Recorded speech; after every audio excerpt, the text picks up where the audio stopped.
Hello everyone, good morning সবাইকে। তো নতুন একটা ব্লগ নিয়ে আপনাদের কাছে চলে এলাম। তো চলুন আজকে আমি সারাদিন কীভাবে কী করি। প্রথমেই আমি বেডটাকে গুছিয়ে নেবো।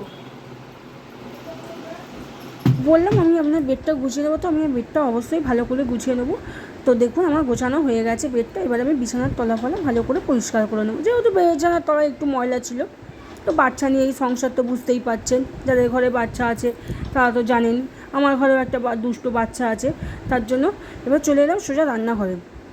রান্নাঘরটাও আমি ভালো করে পরিষ্কার করে নেবো। আমার সকালে রান্না হয়ে গেছে, যেহেতু ওর বাবা নিয়ে গেছে। এবার আমি ডাইনিং টেবিলটাও ভালো করে পরিষ্কার করে নেব।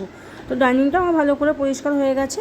এবার আমি বারান্দাটা ভালো করে ঝাড় দিয়ে মুছে নেব। তো চলে এলাম সমস্ত কাজবাজ সেরে।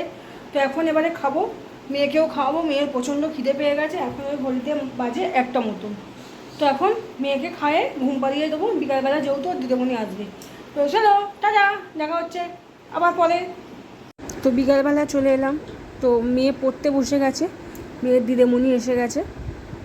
মেয়েকে জিজ্ঞেস করলাম তুমি কি খাবে, বললো কিছু খাবো না। হ্যাঁ, তো দিদিমণির জন্য চা বসিয়ে দিলাম। দিদিমণির জন্য অ্যাকচুয়ালি নয়, 3জনেই খাবো আমরা চা। দিদিমণি খাবে, আমি খাবো, এবং আমার একটা ননদ আছে সে খাবে।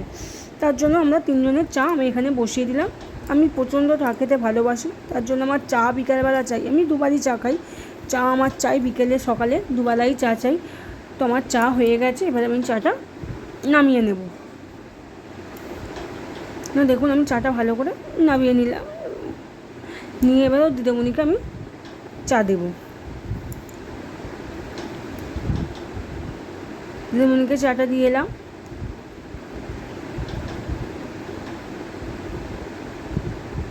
তো আমার একটু চা একটু বেশি চাই, তাই আমি একটু বড় এতে করেই চা খাই। তো আজকের ব্লগটা আমি এই পর্যন্তই রাখছি। তো দেখা হচ্ছে আবার।